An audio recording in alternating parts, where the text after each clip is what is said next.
V roce 2025 si Češi sjednali přes 70 000 hypoték, ale řešili také jejich zajištění. Právě s tím pomáhá pojištění schopnosti splácet.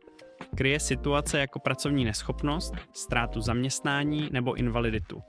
Velkou výhodou je, že ho klient dostane rovnou k hypotéce.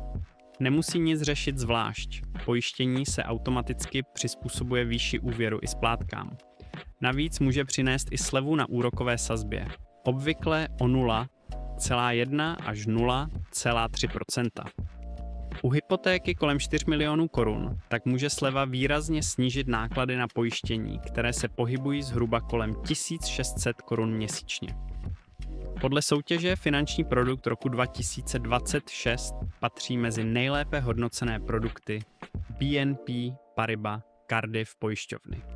A to ve spolupráci s Moneta Money Bank a nově i s Raiffeisen Bank, říká Michal Mošnička ze společnosti Scott & Rose, provozovatele portálu FinParáda.